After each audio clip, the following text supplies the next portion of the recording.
Welcome to the Grant Writing Simplified podcast. This is the place to learn how to make a big impact in your community through grant writing and nonprofit consulting. The world needs you to step forward as a grant writer and use your skills to lead with confidence. I'm Teresa Huff, former special ed teacher turned grant writer and nonprofit strategist. In my 20 years of freelancing, I've helped nonprofits triple their funding and exponentially increase their reach.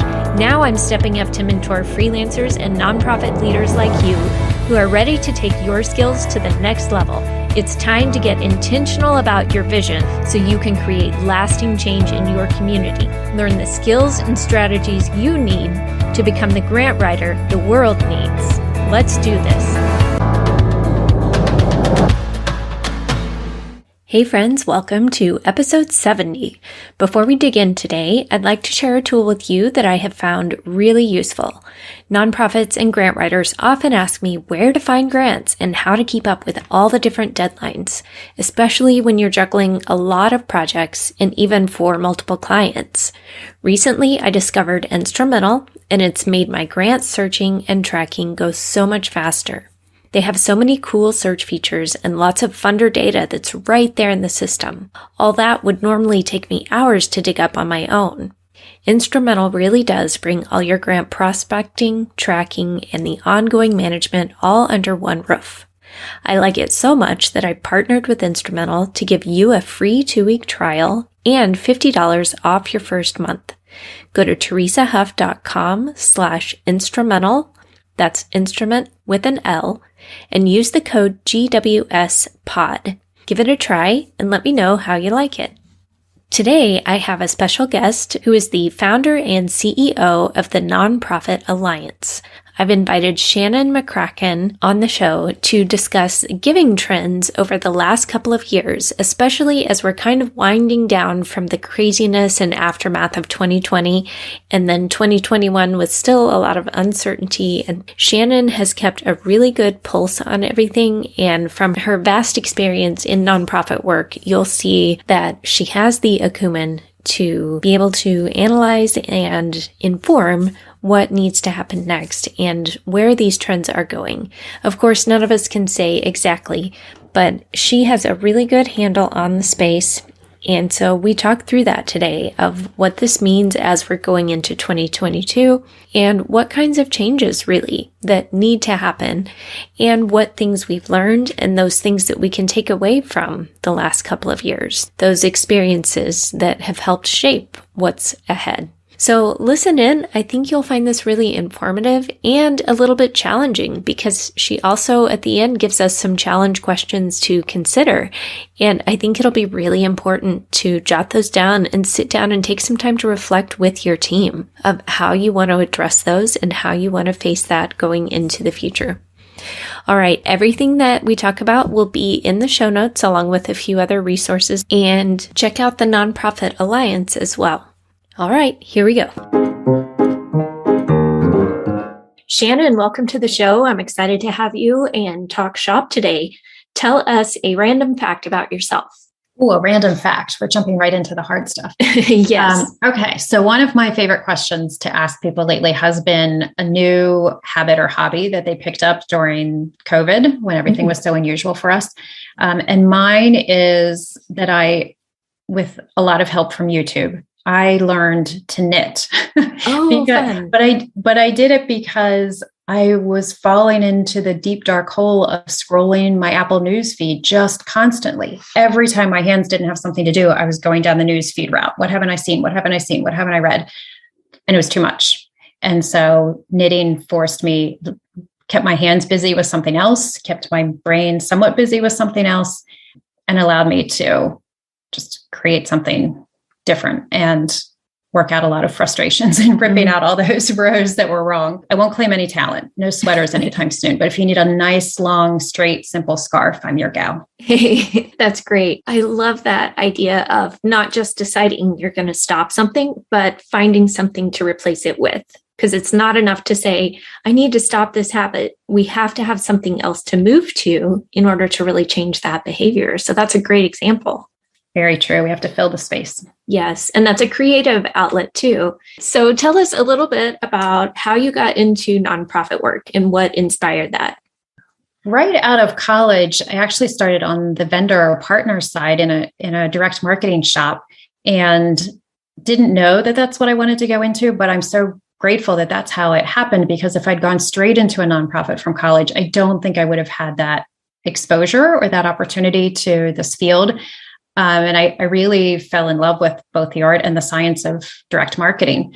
And so after a couple of years of learning the ropes, I had the opportunity to join the staff at Special Olympics as their direct mail manager, and then stayed for 17 years in progressively larger roles, managing. Originally, it was direct mail. By the time I left, the direct marketing program and donor development program was omni-channel, plan giving, really looking at the bigger intersection of how that donor funnel feeds the larger picture of support for the organization. So I left there, took an interesting left turn in my career, was the chief development officer with Charity Navigator, which is the largest charity evaluator in this country.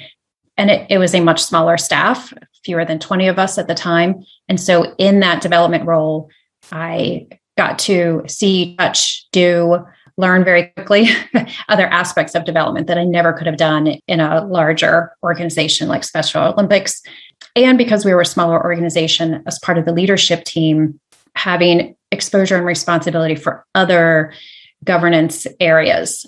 We had a newish CEO. We're building and then rolling out a new 5-year strategic plan. Organizational reorg was happening, had a lot of interaction and board management opportunity, staff, finance.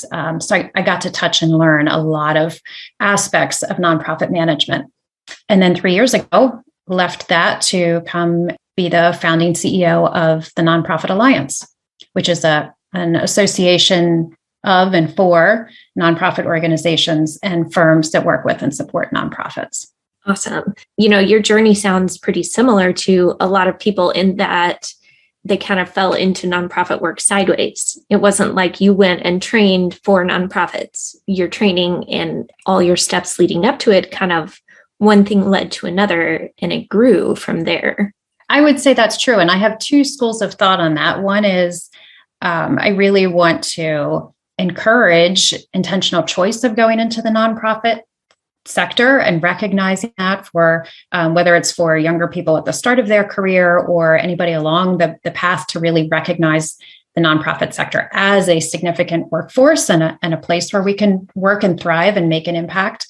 And the other part of that is, as I shared, had I gone right into a nonprofit from college at obviously what would have been a very junior role, I don't think I could have had the opportunity there to learn as much as I did, certainly not to specialize in the way that I did. And so I think for younger people, especially with less professional experience, who are interested in entering a career inside a nonprofit, don't rule out the opportunities to work with some of those partners in the larger ecosystem, and then use that as a step in the door and really bring some experience that is sometimes easier to get on the corporate side. That's true. And then you're learning the business principles that apply to running a nonprofit well from a business perspective also. Yes. And making some of those connections. And inside a nonprofit, for example, in my role as direct mail manager, so I was the only direct mail manager. I was rather junior on a team of, there were maybe, 5 or 6 of us at that point inside the donor development team. I couldn't have started there and had the expertise around me to teach and learn as I did in a shop that was specifically focused on that. So there's good opportunity and not a one size fits all path to follow to get there. Mm-hmm. And to your first point there too, I'm also glad to see more and more colleges starting to offer some career paths in nonprofits specifically, whether it be leadership or management, but recognizing that does have its own unique set of needs and skills that we need to develop in people. Absolutely. And nonprofits make up 10, 11% of the workforce. It is significant. It's significant to our economy. It's significant to our workforce. And it is a very viable and varied career path to pursue. Yes. So with all these years of experience, I know that you kind of have a good pulse on the industry and on the nonprofit trends. So let's dig into some of that. And especially after the last couple of years where it seems to be anybody's guess of what's happening, can you kind of give us some inside data on what you see happening with your ear to the ground? Sure. So a couple aspects to this. One is to recognize that even now, and as you and I are talking, it's the start of the fall of 2021, we're still down 500,000 nonprofit jobs that were lost during COVID. So as much as we've talked about the economic recovery and nonprofits reopening their doors and the great migration and all of this and in jobs, let's recognize that lots of organizations are operating on leaner resources than we were 2 years ago. So what does that mean for our impact footprint? What does that mean for the extra responsibilities, additional responsibilities that are picked up by those who are still in place within their roles? And what does that mean for the opportunities ahead of us? Those looking for careers, as we just talked about, whether you're looking for entry-level position to come in, if you're mid-career and looking to make a switch into the nonprofit sector where maybe you haven't been there before, or you've spent your entire career to this point in nonprofits and simply seeking opportunities elsewhere. Just knowing that nonprofits, like all the rest of the workforce right now, is in this big transformation and probably on the brink of growth and expansion, right? We've come out of this and ultimately that rubber band has to kind of come back and those jobs be replaced over time. From a giving aspect, we've seen incredible generosity. And this has been talked about in so many places, but really incredible generosity in the last year and a half from everyday givers. Nonprofits back in March and April 2020 were really in fear of what was going to happen. There were lots of conversations about tapping out reserves, certainly layoffs and cutting back staff, cutting back salaries and benefits to try to preserve the sustainability of organizations in tough times. And it's in large part thanks to public support and also some government support in the form of PPP loans and so forth. But many nonprofits were able to sustain through that much better than they expected. Not all giving channels created equal in this kind of unusual socially distanced space. So face-to-face events, they all took a very large hit. Direct marketing and I'd say digital in particular, but certainly more traditional channels as well, did phenomenally well because we had people's attention span. There was this national and global sense of we're all in this together. And those who had secure jobs, who still had income, who weren't spending money on restaurants and vacations, were really stepped up in big ways to give to organizations in their communities and focus more broadly nationally and internationally. So here we are today, a year and a half going on 2 years later, and we've all been saying in the nonprofit space, how long is this uplift in giving going to continue?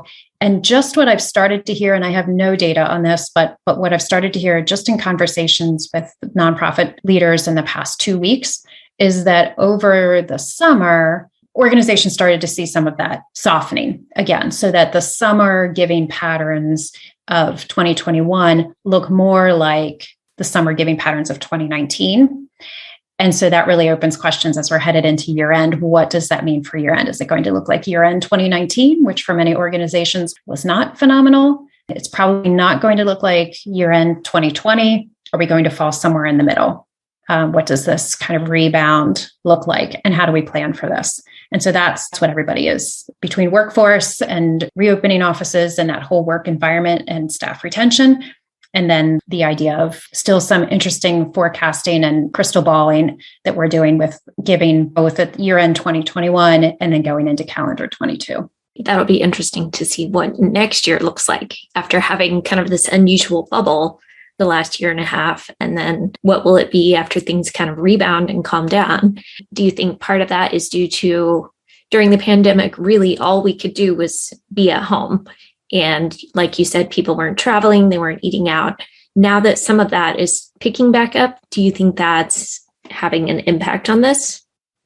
Yes, absolutely. We have less discretionary income. Again, looking at people who maintained their jobs, maintained their income through that time. Some of that now has resumed. A lot of kids are back at school. We're back to busier lives again. And so we have less of that extra money in the bank account at the end of each month. And I think some of the sentiment that goes along with it. Many people are naturally generous. That's why the charitable sector is as healthy and vibrant as it is. But we also have to acknowledge that early, all in this together, everybody pitching in, looking out for the local restaurant owners when the restaurants had to close, and really feeling for the people who were joining some of those lines at food banks for the first time, right? There was a lot of ability to, if not empathize, at least be compassionate about that, and everybody do their part. And now some of that public conversation, that social discourse is more around, wait a minute, all these places are trying to hire and nobody's taking the jobs. This is a whole separate conversation, right, Teresa? So we won't go down that path. But I do think some of people's sentiments and leaning into how can I be part of a solution are, again, sort of coming back to less of that immediate reactionary and more of the maybe more well thought out or kind of less in the moment giving that we versus what we saw last year. I've wondered about that, if that might be the case. It's less of that emotional pull where you feel for those situations and you don't have much else to be involved with. But now that people are more involved with their everyday life and activities are picking back up, then they're not quite as in tune with more of that philanthropic side of things. Yes. Yeah. And there are, I ran into the grocery store for something fast the other day, and there was a Cub Scout standing there selling his popcorn at the table. And there are just more opportunities in our everyday life to be giving or feeling like we're giving in some of those more unusual ways. And so that might change the way organizations that were doing fundraising last year and just on the receiving end of more of that, right? There were fewer channels to give. And so people were giving through those channels. And now we're back to this much broader open space of more ways to feel like we're supporting our community and people in our community and the broader picture beyond some of those limited channels we had last year. Mm-hmm. I think it's also worth noting that while we all talk about this incredible generosity that happened last year, the Lilly School of Philanthropy has released data saying that for the first time, fewer than 50% of households made charitable contributions last year. This is more of a longer term conversation because that wasn't a sudden drop off. We've been every year decreasing, right? So what does that mean for us as we talk about settling back into non-COVID times or post-COVID times? What does this longer trend line mean for us and how will that continue to play out? And that's an interesting point. So yeah, you had mentioned also kind of, are we missing some of those warning signs almost, or some of the indicators that looking back later, we may say, oh, why didn't we notice those trends? What are some of those that we could be watching? Right. Some of that's been masked, or we've been focused on some other, there have been some counteracting circumstances in the last 2 years, right? But some of this will normalize again and we'll see those revealed. Right. Do you see on the other side of things, on the nonprofit side, this whole new challenge because there are so many more decisions to make with everything, with every fundraiser. Now that they can do some things back in person, now it's like, well, do we do a hybrid of virtual and in person? Is it safe to do in person? Should we postpone? Should we? All these different things of all the unknowns, and that adds extra stress on the nonprofits. It does, yes. And on one hand, everybody's so eager to be back together, and the choices we're making in our personal lives about sending kids back to school and activities we're doing on the weekend and sporting events being back and all of those things, there may be a different comfort level or willingness there than there is on the professional workforce space. And certainly if offices are rolling out slower timelines to fully reopen or are choosing not to reopen, right? They've discovered that virtual works really well for them or hybrid works really well for them. What does that mean for a return to other in-person events, whether that's conferences, networking events, client meetings, sales travel, all those other pieces that were just part of our professional lives before? How that resumes or in what shape and timeline that resumes is still a big question mark for us. Yes. And I hope that nonprofits are taking that into account and understanding the impact that's having on their staff and the stress level that puts on there, because I think that's easy to overlook, is just that added mental weight that if the board is helping the staff decide that together, that can be much more of a group joint decision where they can be supportive instead of just the staff members trying to feel like we have to figure out all this stuff to keep everybody safe and happy and it's all on us. But really, there are so many factors to consider. And I think boards need to be supportive of that as well. That's a really great point. The mental health aspect of this, I just don't think we can talk about and emphasize enough right now. And I would say that is maybe not especially true, but certainly true for fundraisers going into what for most is the busiest, most critical time of the year. The 2-month period in November, December is such a large part of budgets for many giving channels and for many departments. And, nonprofit fundraisers are really used to leaning into that and really like push to the finish. And it's exciting and there's adrenaline and it's also exhausting. But in other years, that's been just what we know and what we do, right? And then in January, we kind of like take a breath and recover and then move on to the next thing. And this year, many fundraisers, many organizations are going into this final sprint with a little less energy in the reserves, right? A little less fuel in the tank, and trying to make space for that and prepare for that and take time to celebrate. I mean, I'm saying these things to remind myself because I don't always take time to celebrate the wins. I don't always focus on really like tapping the brakes when we need to. It's like go, go, go. And that's not sustainable for much longer. We've been doing go, go, go for a long time now. Yes. And that concerns me because I know that is a straight path to burnout. And we have so many good people in the nonprofit fields, and we don't want them to burn out. We need to be proactive and take care of them before that happens. And I see this just in different online groups and forums and conversations that I feel like some of it could be prevented if we were a little more proactive in that regard, or even just extending grace and understanding that, hey, I know you're under a lot of pressure. This is a tough job under the best of circumstances. And now we've got this added element of all these unknowns, plus you're supposed to raise money and you don't know what kind of events to offer, which things are going to go well, which things are going to be safe for your donors, which ones the donors are going to respond to. And so it's just really kind of a vague target to pin down.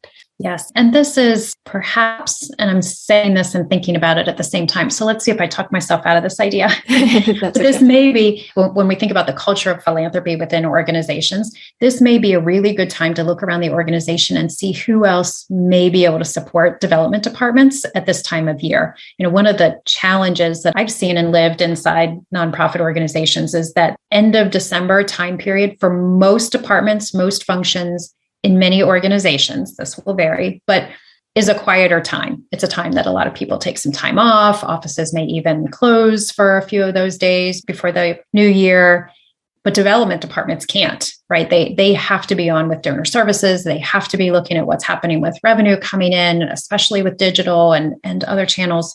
Maybe this is a time to recognize that others can kind of pitch in on some of that and be some support so that it's not all resting on the development staff. Easier said than done, but it's a thought. Maybe just defining what that looks like within the organization would be helpful. Mm-hmm. And it doesn't have to mean all the people take on all the development tasks at all. It might just mean the development staff can define a few things that would really help offload some of the stress if other people were also on board with that team approach and with maybe reaching out to a donor or helping make the decision on an event so that it's not all on one or two people's shoulders, and just helping kind of spread some of that mental weight, not necessarily all the workload, but just some of that stress to help dilute that a little bit for everyone.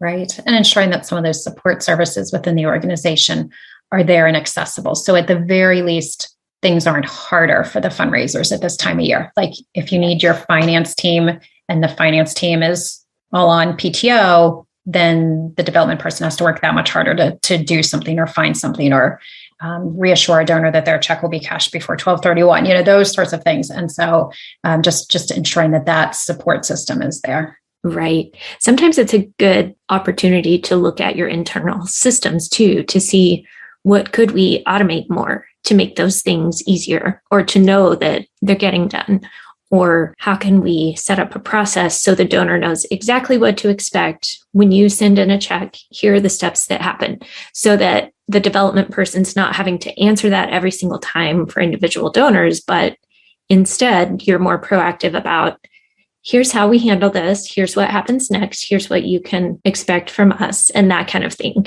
to where there's more templates, more automation. Some of those routine pieces are in place to where the system can take over on some of that. And then the people can nurture the donors and do things that only the people can do. You're right. It's a great time to audit those public facing Q&A, FAQ sorts of pages and just what's out there. That doesn't all have to live in the development staff's head, right? It can be out there in a more easily accessible format. Yes. Sometimes we're so busy, caught up in the day-to-day, just trying to keep up, that we forget that, oh, wait a minute, I'm doing this over and over. Maybe I could set up a system for that. And so just taking time to look at that and a few minutes up front of creating it can save so much time and stress later on. You're right. And that raises something else too, that I've heard a number of people say more recently, is that it used to feel like, back in the good old days, define whatever that is, but it used to feel like there were some hills and valleys in the busyness of a year, that there were times that you just knew were going to be a little bit slower, that you were between campaigns or between events. And now it doesn't seem to ever have those valleys. It's just this constant hum of activity that we've filled in all the white space in between that, and probably for good reason. And probably that's all been very strategically done. But again, we miss the opportunities during some of those slow times to kind of clean out the file drawers, right? To go through and do the creative audits, the customer service audits, the rewriting our job descriptions, those important things that are easy to back burner for when I have more time, and we might not have anything built in to have that time to do those. That's a good point.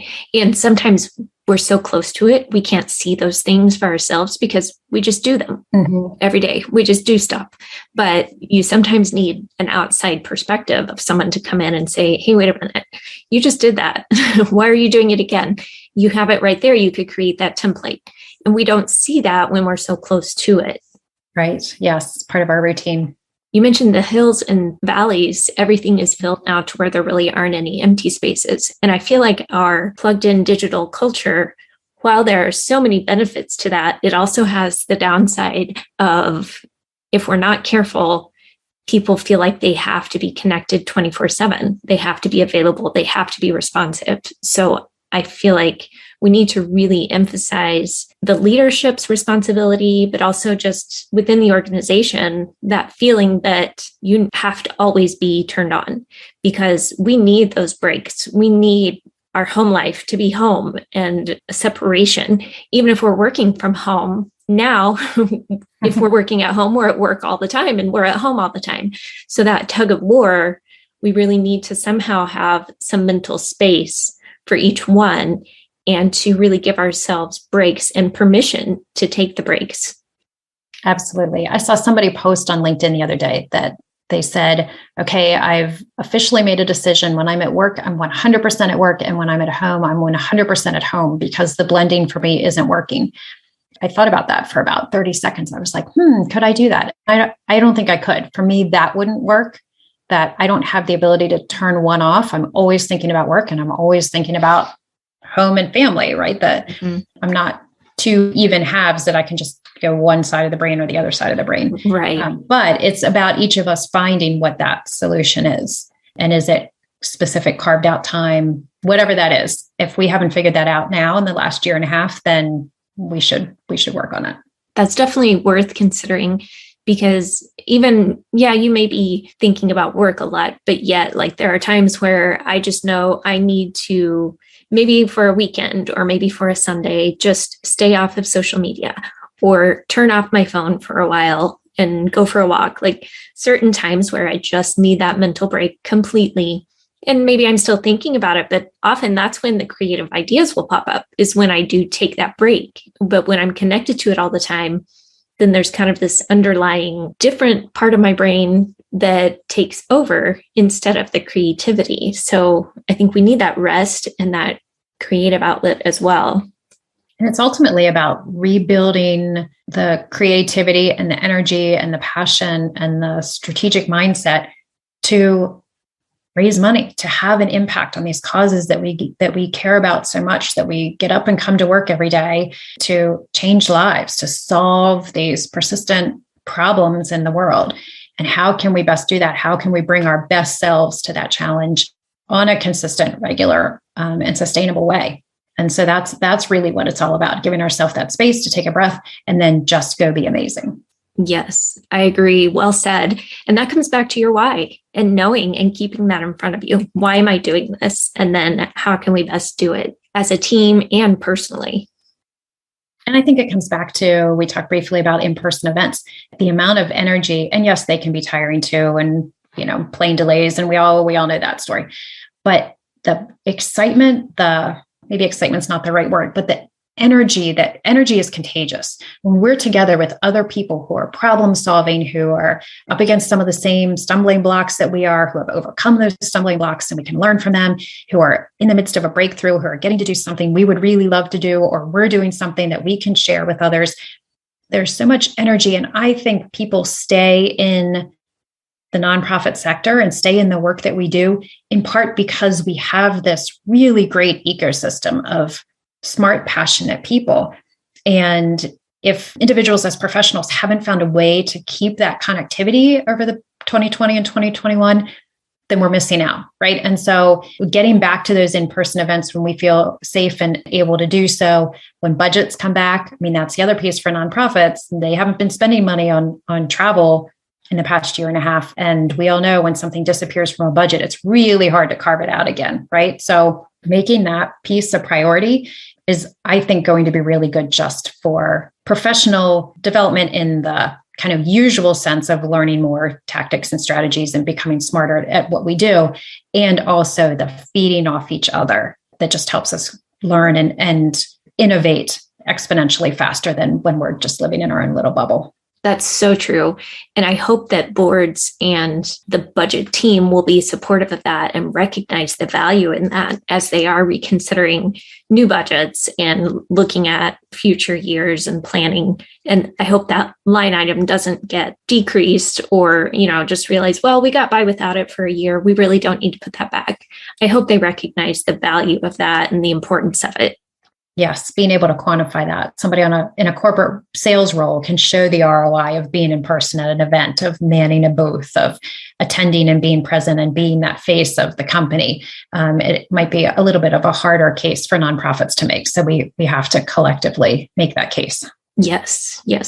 And something that we were talking about earlier is just the budgeting aspect. A lot of people think nonprofit budgets are always January through December, but often the ones I've worked with are July 1st through June 30th. So the fiscal year runs differently, which is different than typical donor years where they want to get it in before the end of the year, and even grant programs or projects. So things are kind of not parallel as far as the timing with the budget years.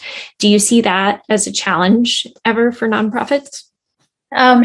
It's funny you asked that, because I worked for a number of years with a calendar fiscal year. And from a donor development point of view, it's really hard to have your biggest month and your biggest 2 weeks of the year be at the very end of your fiscal year as well, because there's just so much riding on that. And there's no recovery or plan B once you get to January 1st, right? It is what it is at that point. So I was for many years envious of those that had a July fiscal start, but it's another way of planning. And as we were talking about, if there really is something to this softening that organizations started to see over the summer, what does that mean for organizations that were budgeting for a July 1 fiscal start? So they were budgeting back in February, March, April, right? And then some of this shifted. How much were they able to plan for that and forecast that? How conservative were they? How much did they assume, or what did they assume would sustain through the end of the year?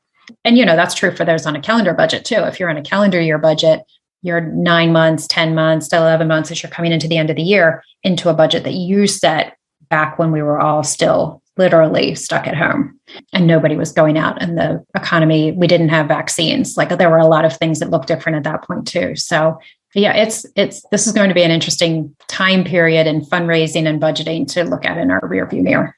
Yes. And just seeing how they compensate if there is this softening, like you're saying, to where things are starting to back off a little bit from giving. So how they can make up for that or find other creative ways to jump in and build that income back up.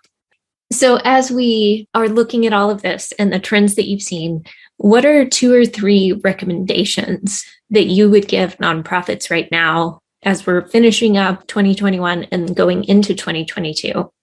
Great question. I think we have some lessons, each of us individually as organizations have some lessons that we can take away, some silver linings from the past year and a half, 2 years in fundraising specifically. So what are the things we learned? What are the things we gave ourselves permission to do?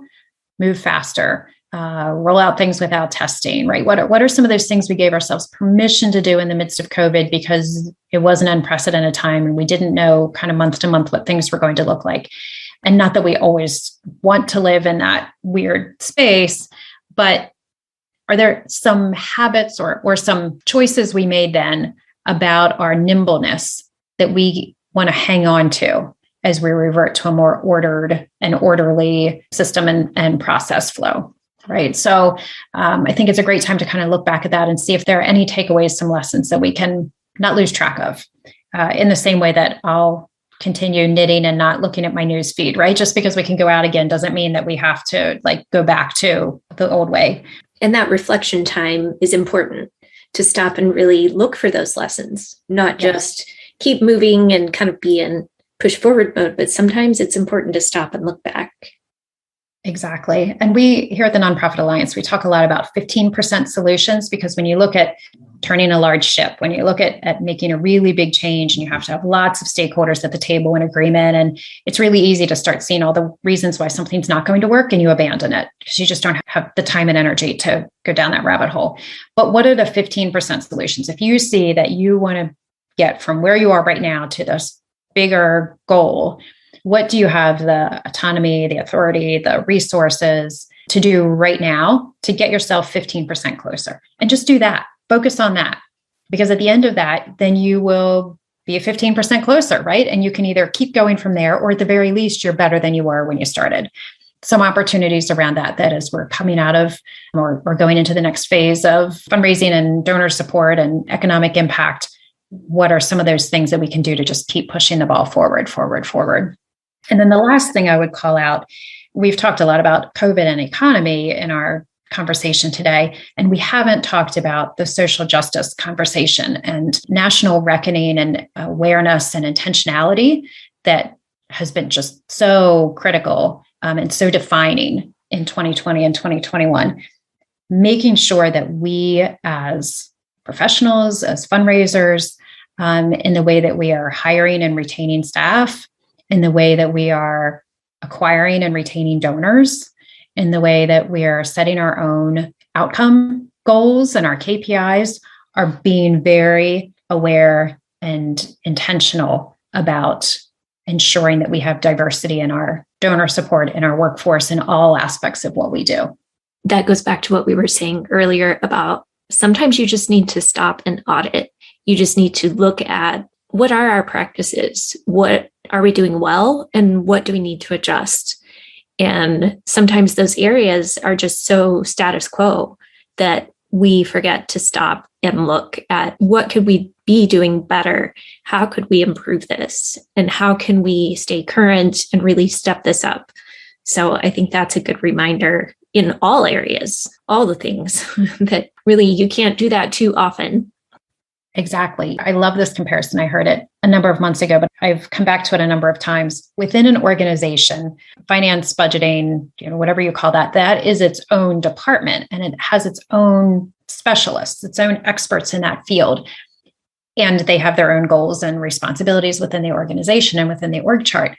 But there is not a single conversation, whether somebody from that department is in the room or not, there is not a single meaningful strategic conversation that happens within the organization that doesn't factor in the budget, whether it's revenue, expense, can we afford to do this? How opportunity cost, all of those pieces are part of every single discussion that happens within an organization, regardless of department. Diversity, equity, and inclusion should be the same way. You may not have, some organizations do, some don't, lives in different functional areas. You may not have a defined DEI department, but regardless, that should be part of every conversation you're having. Look around the room. Do we have the right voices in the room? Why don't we? How do we ensure that we have those? Who are we serving? How can we best do that? If we start to build that practice within the nonprofit space, that's going to if we can own that and really start to do that well. And I say that as if it's easy, and it's not. But if we start to do that well, the impact beyond our own mission footprint could be extraordinary. Yes. And sometimes that just starts with having the conversations and not being afraid to do that, just opening the door and making that a normal part of the culture where you have the conversations. Even if, like you said, if you don't have the department, you can still talk about it. You can still look at how can we open this up? How can we address some of these issues and start looking at it? Sometimes you just need to take that one next right step and then keep doing that, and it will grow.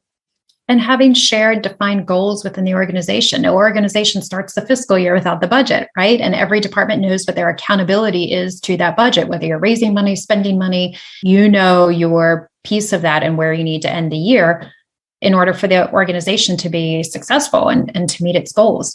And diversity and inclusion should be exactly the same, that we're all working towards our piece of this larger goal for the organization. Well, this has been so good and so many deep topics we've covered here in a short time. What has been a valuable resource to you over the years? Oh, over the years, there are so many.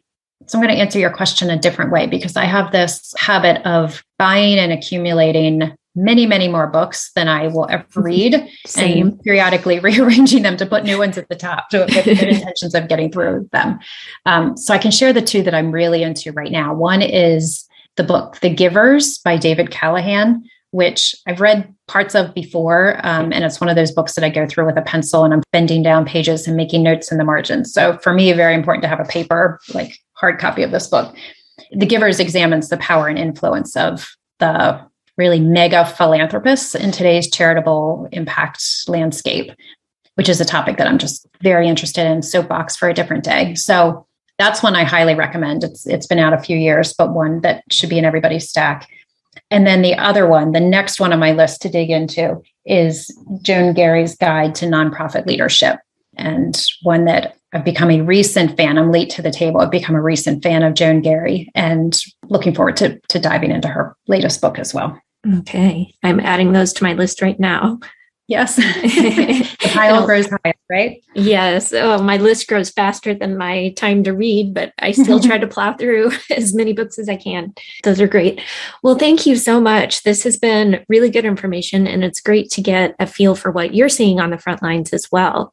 Tell us how people can connect with you online or learn more about the Nonprofit Alliance if they're interested in finding out more. Absolutely. So I don't like Facebook. I do Twitter because I have to periodically, but I am very active on LinkedIn. So I'd love to connect and chat with anyone on LinkedIn. Please find me there. And the Nonprofit Alliance is also very active on LinkedIn. Visit us on our website as well, which is tnpa.org. And in particular, there's a resource drop down at the top.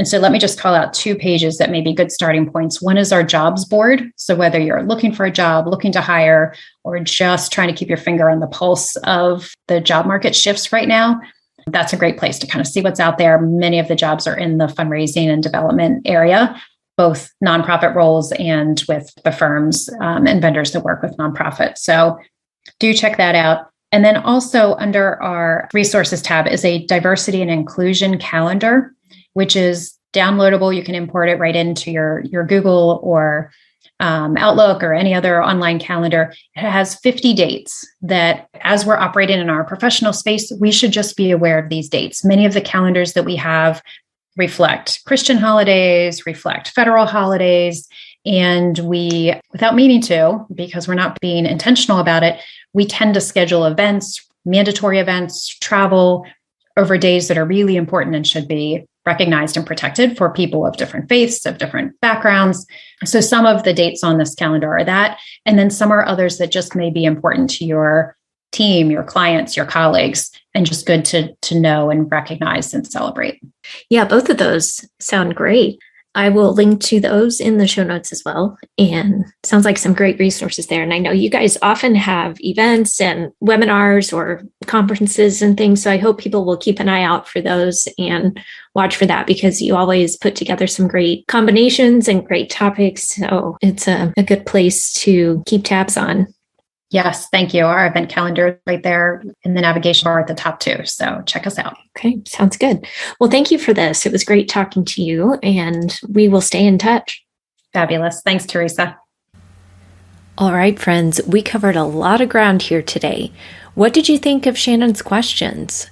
I hope this gave you plenty to think about and consider with your team and as you're mapping out your plans for next year. I would love to hear your thoughts on this. So message me over on LinkedIn or send me a message on my website contact form, and let's keep the conversation going.